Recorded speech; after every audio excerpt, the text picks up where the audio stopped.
Mark Burke était un Irlandais de 37 ans qui a disparu le 28 juillet 2014. Son corps a été retrouvé 3 jours plus tard, le 31 juillet, mais malgré une vaste enquête policière et de nombreuses campagnes menées par sa famille, l'affaire reste non résolue avec très peu de pistes. Mark était le fils de Bernie et Noel Burke, le 6e d'une fratrie de 7 enfants. On sait très peu de choses sur son enfance, mais il était originaire de Sandyford, dans le comté de Dublin. Devenu adulte, il avait une compagne et 7 enfants. Mark travaillait comme peintre décorateur, et d'après ses proches, il semblait être un homme de famille heureux et aimant. Cependant, en 1998, tout changea. À cette période, Mark commença à boire excessivement et devint plus renfermé, finissant par devenir sans abri. Son père, Noel, expliqua ce changement. D'un jeune homme insouciant, agréable, avec une belle personnalité, il a commencé à se renfermer sur lui-même, sans parler à personne. Mark vivait alors tantôt dans la rue, tantôt dans des foyers, et il lui arrivait de disparaître pendant des semaines. Sa famille ne s'inquiétait pas outre mesure, expliquant qu'on savait toujours où le trouver.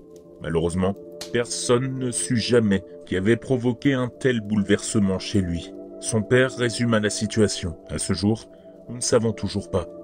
En 2009, Mark fut agressé et volé de 40 € dans la ville côtière de Doon-la-Hoguer.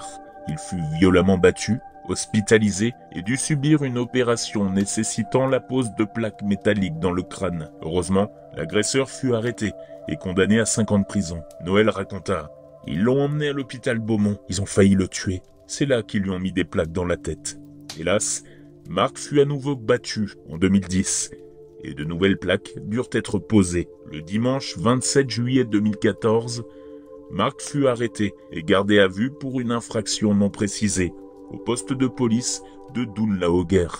Noel, son père, déclara: « Il était connu des gardes, mais pour rien de grave. Les gardes eux-mêmes le disent, et il n'était pas en bonne santé. » Le lendemain, Mark comparut devant le tribunal de district, où le juge lui accorda sa propre libération sous caution. Mark quitta le tribunal vers 14h30, et c'est la dernière fois qu'il a été vu vivant. Le jeudi 31 juillet 2014, des restes humains partiels furent découverts dans une benne à la déchetterie de Thornton, à Ballyfermot, dans l'ouest de Dublin. Le corps avait été démembré et gravement endommagé par de l'acide, rendant impossible l'identification visuelle. Quelques semaines plus tard, sans aucune trace de Mark, sa famille commença à s'inquiéter. Bien qu'il ait déjà disparu plusieurs fois, ils avaient toujours fini par le retrouver. Cette fois, rien. Son père, Noel, se souvenant de la découverte du corps, signala sa disparition et demanda si la victime retrouvée pouvait être son fils, compte tenu des similitudes physiques et du moment où il avait été vu pour la dernière fois. Un échantillon d'ADN fut prélevé sur la mère de Mark, Bernie, et les tests médico-légaux confirmèrent que les restes appartenaient bel et bien à Mark Burke. L'enquête sur la mort de Mark eut lieu environ 1 an et demi après cette identification. Bien que les détails soient vagues, des éléments particulièrement troublants émergèrent. D'abord, ses organes internes avaient été retirés.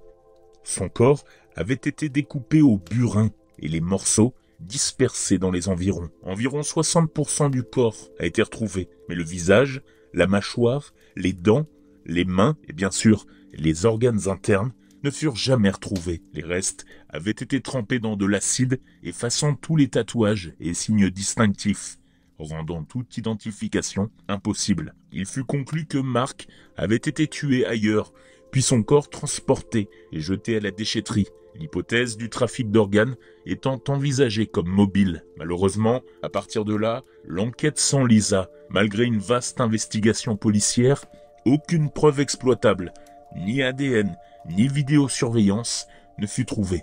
Aucun témoin ne se manifesta, et personne ne rapporta avoir vu Mark après sa sortie du tribunal. Pire encore, l'enquête souleva plus de questions que de réponses. Mark n'était pas un fauteur de troubles. Il n'avait aucun lien avec le crime organisé et aucun mobile clair n'apparut. Un porte-parole de la Garda, la police irlandaise, déclara « C'est un mystère complet quant à savoir qui aurait voulu tuer Mark et pourquoi les auteurs ont pris des mesures aussi extrêmes pour dissimuler son identité. En juillet 2024, 10 ans après le meurtre, la Garda révéla qu'elle soupçonnait que Mark aurait pu être tué à Goatstown, dans le comté de Dublin, avant que son corps ne soit transporté en camion jusqu'à la déchetterie.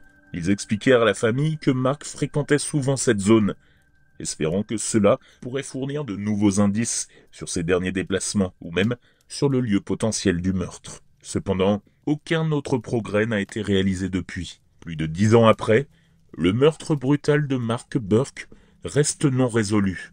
À moins que de nouvelles preuves n'émergent ou que quelqu'un ne passe aux aveux, la vérité sur ce qui est arrivé à Mark après sa sortie du tribunal en juillet 2014 demeurera un mystère.